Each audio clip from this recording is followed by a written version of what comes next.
Yo, what's up guys? Teacher Paul here, and today we are reacting to a coffee request from Susan. And Susan says the following. In the northern countries, we have the Jante Law. This is a video that has a good explanation of why it exists. So let's take a look. This is from a channel called BBC Ideas. So if you want to watch that video without my commentary, go over to the video in the description and then come back to see my reaction to it, okay? Let's go. Jante Law. The laws that really rule in Scandinavia. Let me know where in Scandinavia you're watching from. Let's do it.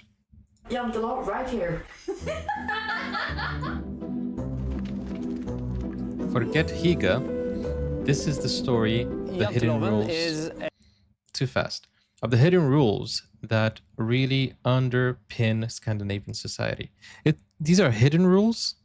Like it's everybody knows it, but it's not officially, right? Janteloven is a set of rules that supposedly dictates how you should behave. What is that gate? The 10 Commandments of Jante Law. You're not to think you're anything special. You mustn't think you are good at anything. Thou shalt not think you are better than me. You're not to think you can teach us anything.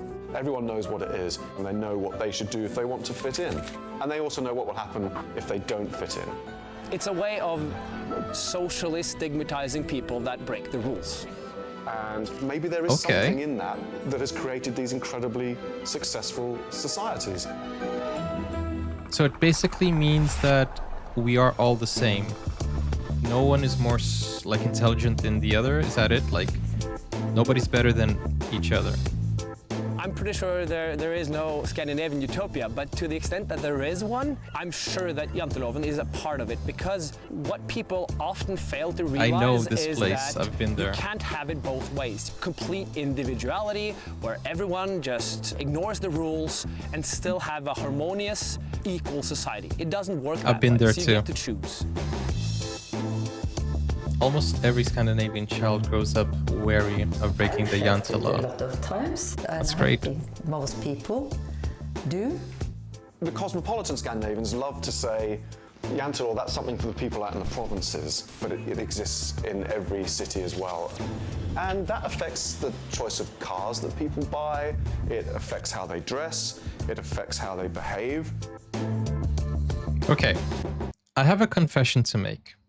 I have a confession to make.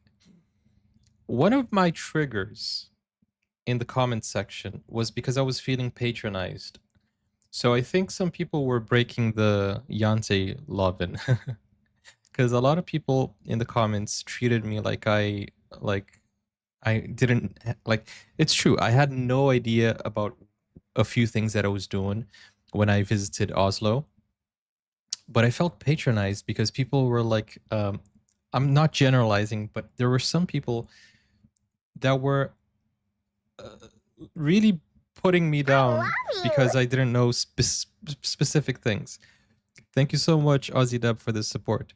I'll give you an example, but I know it's my fault. It's a cardinal sin.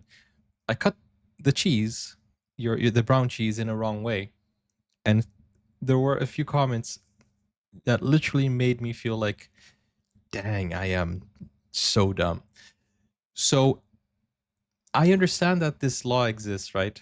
It's a hidden law. But sometimes in the comments, I feel like, dang, I know I'm a foreigner and, you know, I don't mean to be ignorant. I don't want to be ignorant. I want to learn. But some of these comments are really harsh, and I don't know if it's if I'm misreading it. So with that said, my question is, how strong is it actually, the Jante Law? And I'm not trying to, you know, make you guys feel sorry for I find it funny because I know that I say dumb stuff sometimes, but a lot of people throw in my face like, oh, you're a teacher, you should know, you should have these cognitive skills, this attention to detail and stuff like that. But first, here on the channel, I'm not here as a professional teacher. I'm here as someone who is learning about my students' culture and, you know, just having a good time. It's like if you see Usain Bolt running and then you criticize him why aren't you running at full speed? Or if he's jogging, I'm not here to teach, I'm here to learn. Okay. So at least that's the first thing. And I feel like sometimes people throw that profession in my face. Oh, you're a teacher and you don't know this. And the second part is I teach English as a second language. If you want to judge something, but you can't even judge, my English, because the way I speak English is not the same level that my students need to pass a test, for example. Sometimes I teach basic English, and sometimes I teach intermediate English. So how strong is this Jante Law? It encourages humbleness, but it doesn't mean that people live by it 100%, right? Because I have it's one of my triggers where people say, wow, you're a teacher, lose the handle. There was this guy who I had to block because he was really insulting me, calling me stupid because of one thing I mentioned. Oh yeah, but wait, he wasn't from Scandinavia. So yeah, that checks out. So never mind, forget that. He was from a different country, so he doesn't even know what Jante Law is.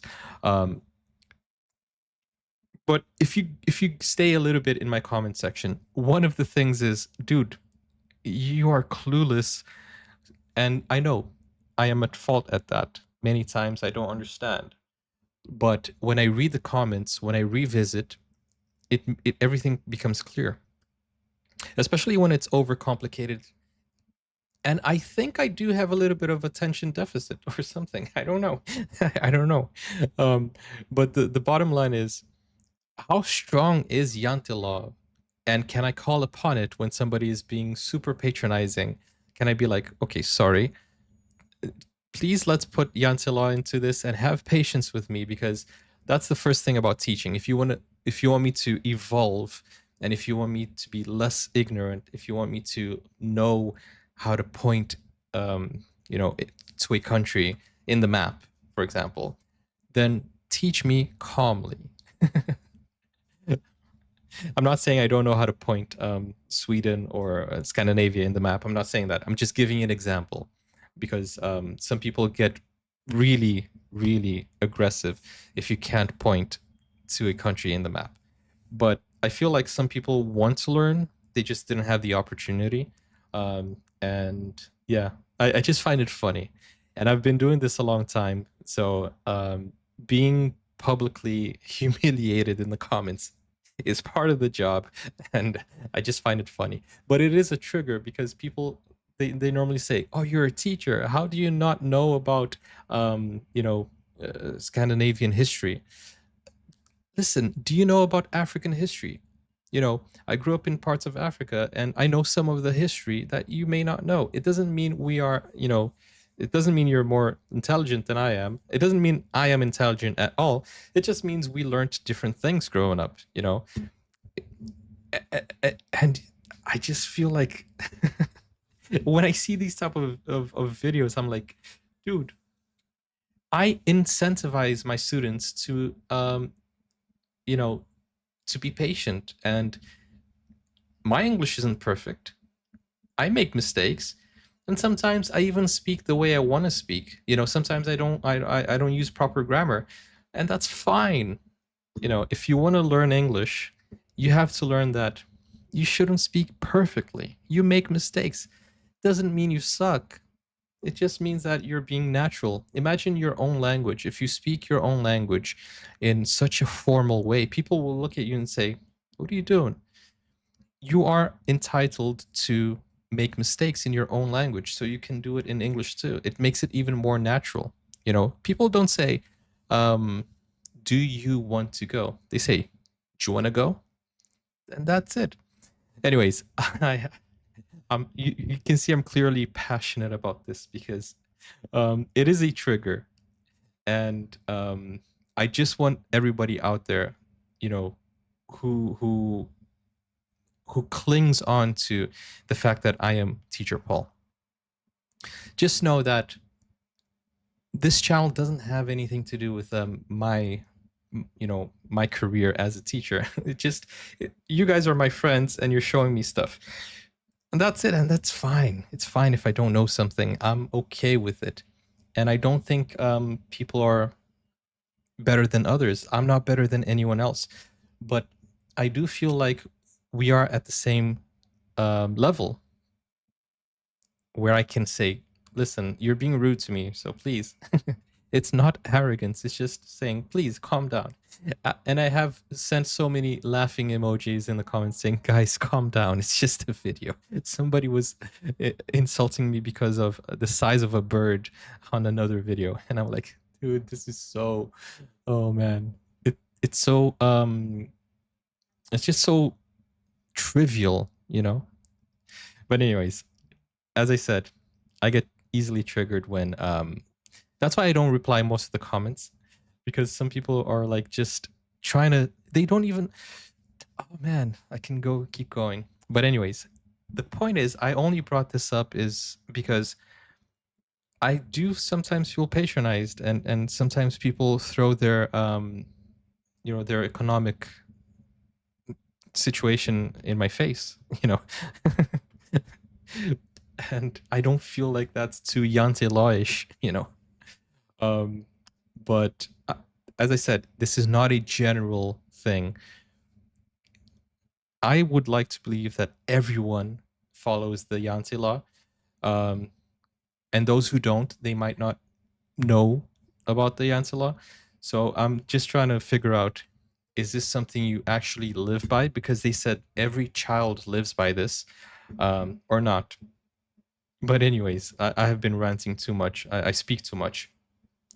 That's a sin I have, which is being too transparent and just talking too much. I never know when to shut up. But okay. CEOs socialize with their workforce. Royals are down to earth. The rich tend to live modestly, and arrogance is frowned upon. That is, I would love to live by Jante Law. And I'm not saying I'm perfect. You know, sometimes I do lose my patience. Sometimes I do come, you know, I do be harsh. I do be saying crazy stuff. I don't want to be like that. So I'm gonna start reinforcing Jante Law in my own, in my own life, because I think humbleness is a practice. It's not something someone is born with, and I want to be more humble. So if you do see me do anything that might come across as, you know, arrogant or even if this whole situation right now, just tell me, and because I do want to be more humble, more helpful, and I just don't spend time trying to be rude to people, you know. I just find it funny though. Okay, let's keep going with the Jante Law. Clearly, this is something that a lot of people are passionate about. So let's keep going. The British society has a class.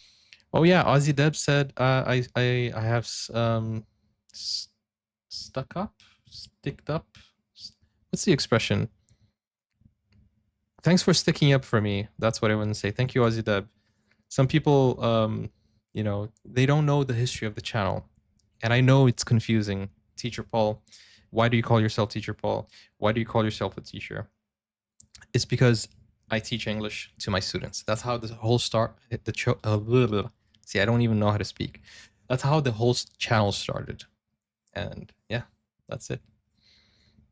The British society has a class distinction where you can do a lot of things because you're rich or because you have a background. Whilst Janteloven is trying to say, no, you can't, because we're a lot of people here and we get to decide the rules, not you alone. The rich are not above the law. Where did Jante Law actually come from? Jante Law started off as a work of fiction. I think it's translated as a fugitive, thank you, a fugitive crosses his tracks. As a satire on small-town Scandinavia in the 1930s, it was part of a novel by Axel Sandermoser. This is Axel, this is my grandmother, and here is one of the mistresses. What? Ibn Sandermoser. has written and illustrated a my biography of her grandfather. family. And he was an author. He was drinking a lot. He was not very nice to his children and wives. And here is Axel when he heard the name Jante. He called the town Jante. Jente, but it was based on Nykubing. He thought about the mentality that he felt there was there and crystallized it in this concept of Jente. This is the anything you vegan do that land, seems right? out of the ordinary or ambitious or not conforming would be sort of punished by the community looking down on that. Now, he meant it as a satire. Over time, over the decades, it's almost become like an informal Scandinavian Ten Commandments. The satire aspect has almost been forgotten, and people kind of think it is how they should behave. That is nice, and I want to live by it. Not everyone likes that, however, and across Scandinavia there is a shift away from the Jante Law. Oh, okay. That explains some of the comments. I want to do my own stuff in my own way and not being like labeled as an outcast. You're not like any other girls. You're not like typical Norwegians. Like, no, we're not. Sassy 009 I think it can become. are a Norwegian band who have spoken out against Jante Law. I think it can The become new generation. sort of a prison because you don't encourage greatness.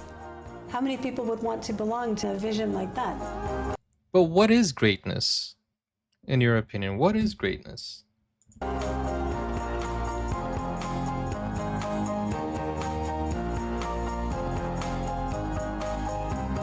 Jante Law is something that we're stuck with inside of us.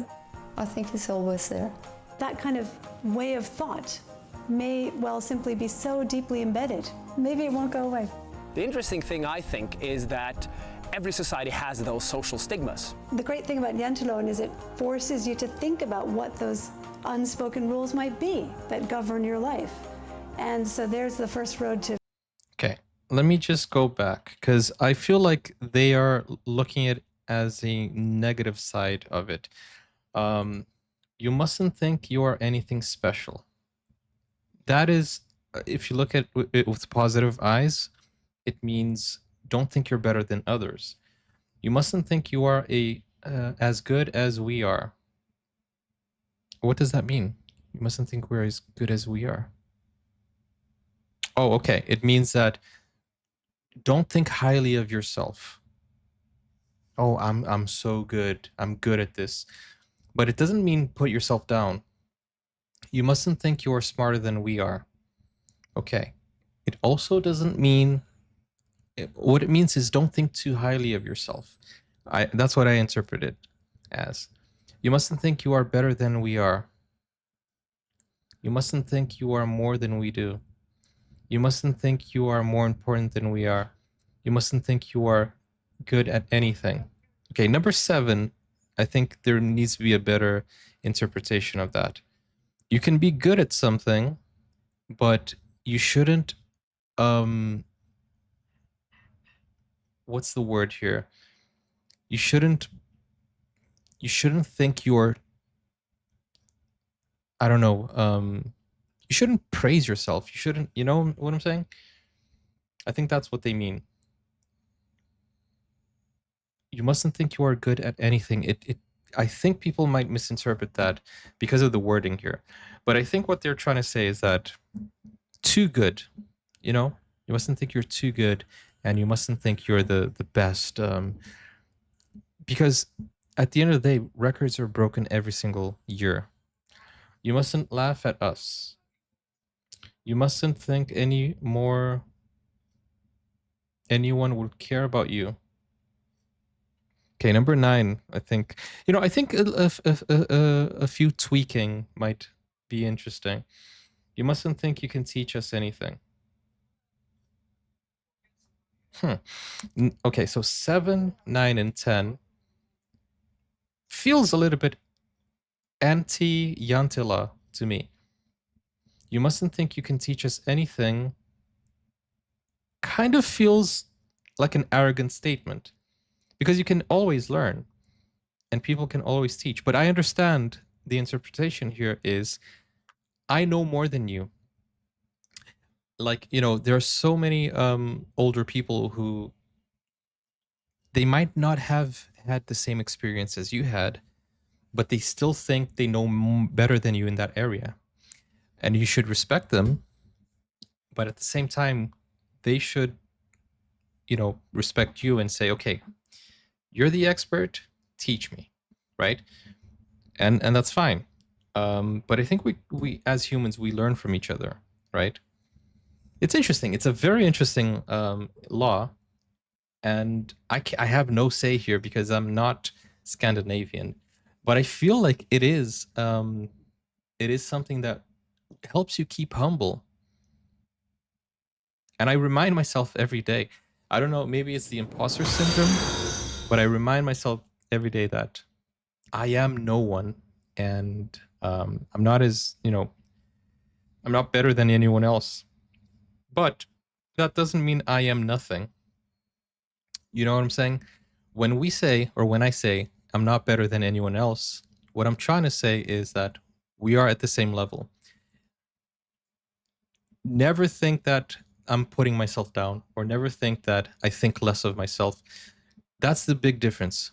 Because some people, they mix up humbleness with foolishness.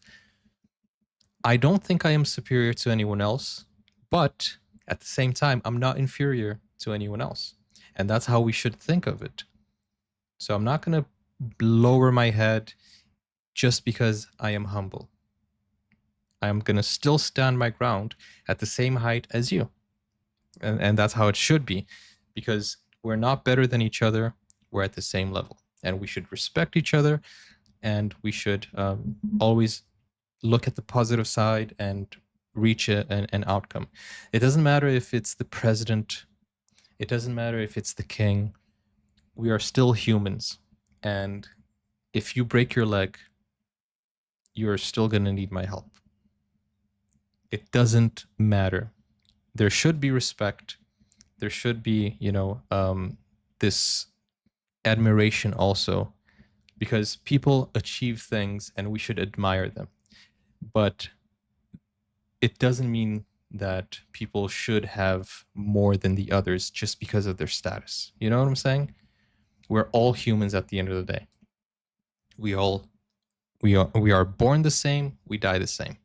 We're all humans, and I think that's the whole idea of Jante Law. Don't think you are bigger than better than others just because of your bank account, your education. You know, people are the same regardless. We might have different upbringing, we might have different education, but people are still humans. Humans are humans. I think that's what I understand from Jante Law. And as I said, I'm not perfect. I'm not always right. I get things right rarely, you know. But I do think we should always try to be as humble as possible and try to learn. And even if we make mistakes, we learn from the mistakes, and just admit, you know, when you're wrong. But don't pressure people to thinking you're wrong, because that's, people gaslight you and try to take advantage of your humbleness. So be smart, be humble, and always learn. And something I need to learn is when to shut up, because I know not everyone understands what I'm saying, the way I'm saying it, and I need to improve that part as well. I talk too much, and sometimes I talk a lot of nonsense as well. But it's something that I need to work on. We all need to work on something. We all do. But I think, and I hope it's clear. The first road to freedom and getting away from those rules. What you should do is choose those that make the better society, and those Janteloven that we have, which is you shouldn't think you're better than everyone else, is probably the best way of organizing a society. If you could click your fingers right now and Jante Law would all go away, would you do it? No. Okay. This was supposed to be a 5-minute video. It became a 25-minute video. And I just want to finish it up saying this is not about me, but, you know, I am giving my opinion and I'm not trying to lecture anyone because I don't know the full extent of Jante Law.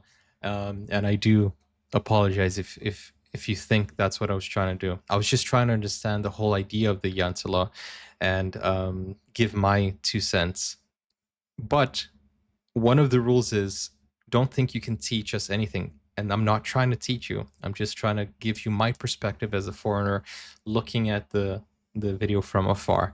What I interpret the law as is don't be better or don't think you're better than anyone else. We're all humans and we should keep a steady ground and, you know, just be humble and just treat each other as humans. I think that's it. That's what I think. And I might be wrong. And you guys can call me out in the comments saying, you're wrong. This is what Jante Law actually is. And I think everybody has a different interpretation. And especially that was in English. So I think Jante Law could be also lost in translation. But as I said, I didn't grow up listening to it. And I feel like it's very hard as a society to teach your children exactly the same thing. Some families are going to misinterpret the commandments. Some families are going to give their interpretation to their children. So it all comes down to what people think the law is and what they're teaching their children and which one they're focusing on, you know, because if there are 10 rules, it's easy for you to pick one which you are most, you know, fond of and enforce that one. So like I think it was number 9 or number 7 or number 8. I don't know which one it was that says you're not good at anything. I think if you grow up as a kid listening to your parents say, remember, you're not good at anything.